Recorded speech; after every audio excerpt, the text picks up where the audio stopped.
Hello guys, পুরো রুবেল ভাই কি বলে কথাগুলো শুনে যান, তারপরে আমি কিছু কথা বলবো। আমি সাকসেস আজকে কইতে পারো, আজকে আমি অনেক বড় কিছু একটা অ্যাচিভ করছি।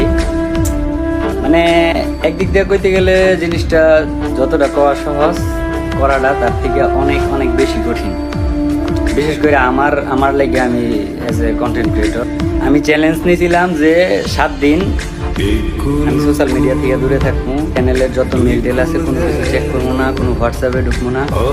তো এই চ্যালেঞ্জটা আমি কমপ্লিট করতে পারছি। 7 দিন না 8 দিন হয়ে গেছে। আজকে আমি আমার অ্যান্ড্রয়েড ফোন একটা বারের লেগে ছুঁয়ে দেখি নাই, মানে টোটাল অফ আছে। এই যে এখনো বন্ধ, চার্জ দিই নাই এখনো। এই গত 7 দিন আমি আমার চ্যানেলের নজর চেহারাটা দেখি নাই, ইউটিউব স্টুডিও দেখি নাই। আমরা ফোনের মধ্যে অনলাইনে এতটাই আসক্ত হয়ে গেছি যে আমরা ফোন ছাড়া একটা দিন চলতে পারি না। বিশেষ করে আমার ক্ষেত্রে তো এটা অনেক কষ্টকর। জীবন সুন্দর, জীবনটা সুন্দর করে লইতে হয়। তোমরা সবাই ভালো থাকো, হ্যাঁ, নাও ফিরতে পারি আর গভীর যাতে একবারে না ফিরার দেশে চলে যায়।